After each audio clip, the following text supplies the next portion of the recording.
Hi, I'm Tom Kelly with Bradford White Water Heaters, and I'm here to talk to you about the Infiniti K-Series. Sometimes you're going to be presented with errors that really aren't errors according to the unit, but they're errors or problems according to your customer. So you come upon a water heater or a customer who has an issue with their water heater, but there's no error code on the display. What do? So there's a couple of very common ones that you need to understand, and there's a way to think about it that'll help you diagnose the problem. Step one is establish what the problem is. So let's say in this case, we're dealing with problems of water isn't hot enough. The first thing I would do is talk to the customer.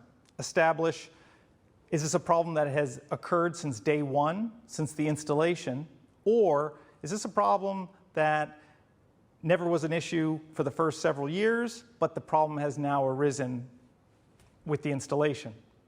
They're two very different things. In the first case, if it's a problem since day one and the water has never been hot enough, my recommendation would be confirm gas type of the product. Make sure that if it's propane, the unit has been converted to propane, or vice versa. Make sure that the gas supply is adequate by checking gas pressure. If the unit doesn't have enough gas, in most cases, the product will restrict flow to give you your selected temperature, but not in all cases. Low flow can also be a sign of low gas pressure.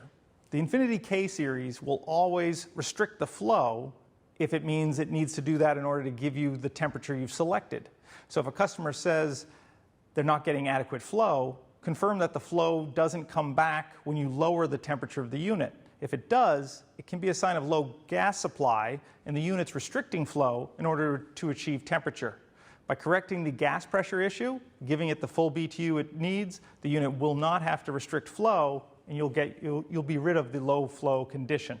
If the unit's been installed for some time and then the problem becomes water not hot enough, that's something very different, and it doesn't necessarily mean that there's a gas pressure issue.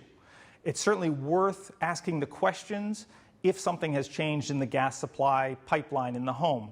Has there been additional appliances added to the home?